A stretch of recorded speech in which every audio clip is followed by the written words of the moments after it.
What's going on, guys? In this video, we're going to do a couple of things. We're going to cover Tesla's technical analysis. We're also going to cover how you can start day trading using the 1 hour time frame and how this strategy can help you make money consistently day in and day out as long as you wait for the setups to confirm. Now, a lot of people have their own personal bias. They feel that the market's going to come down.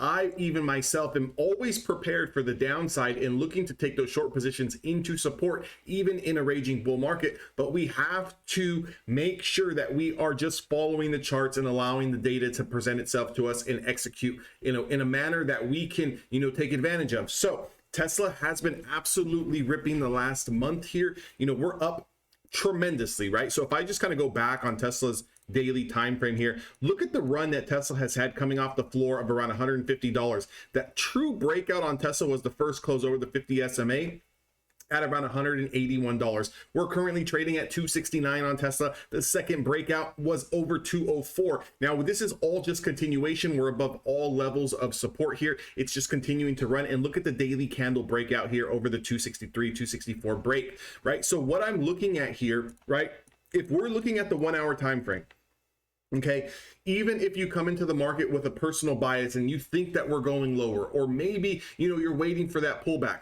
that's completely fine. You want to be prepared on both sides of the market. But what you can do here is use hourly candles, use supply and demand zones, and kind of see what has the most potential. Now, I took a short position on Tesla today, and I actually made money. I used a smaller time frame, like the 5-minute time frame, and I'm going to show you quickly here what I actually did on this short position. So if we look here, right off the bell, we had a huge green candle push into this level of supply. Now, this level of supply here is called the linear regression channel 50. It's just channel areas. There's one here, there's one here.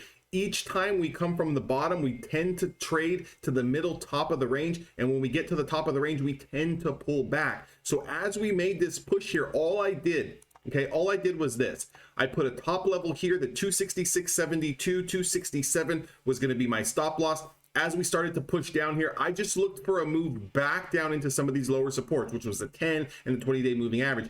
So as we came into the 20-day moving average here at 263, I went ahead and took my profits. Now, we can see Tesla being traded at $270, and I want to show you how even if you missed that and you didn't take the short opportunity off the supply zones, how you could have actually played this level here. So if we look at that 5-minute time frame, that level that I put as my entry for the short, look at the first hour candle where we touched, right? We touched, this was our high here. That was also that linear regression channel. We came all the way back down to our rising hourly support. I tell everyone in my Discord, if the market is strong and you're looking to play stocks to the long side, make sure you don't buy them on continuation breakouts, but try to buy them into those rising hourly supports. If you're looking to buy the breakouts and you're looking for a strategy that you can use that's not so fast as maybe watching the 1, 2, or 5-minute time frames, what you can simply do here is tell yourself, where did the first hour candle close, high and low? Then from there,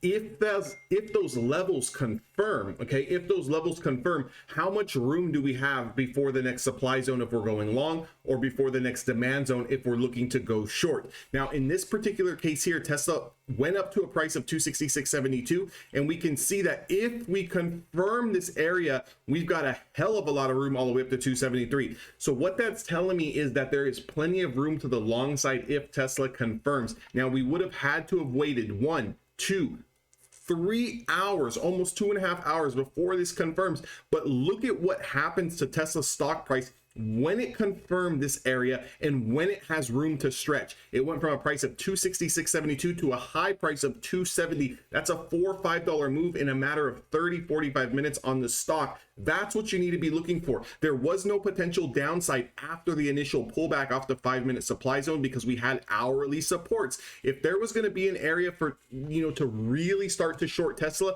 we would have to look at some bigger levels. We would have had to have lost the pre-market lows here, lost this 50-day moving average, maybe from a price of 257, 258 down to 255 was a potential there. Anything below 255 had room down to 252. But I just want to tell everyone, if you start watching these hourly candles and you look for confirmation and you sit on your hands and you be patient and you make sure that the trade has enough room for you to make money after you get into it, you can make phenomenal gains and be consistent. It's going to require patience. It's going to require discipline. It's going to require you to actually let the price action play out. But if you have the discipline and you have the work ethic to do so, you can make money on a day in and day out basis. It doesn't matter if you believe that the market is overextended. It doesn't matter if you believe that we're overbought. It doesn't matter if you think that we're going to go into a deep dark recession in the back half of the year.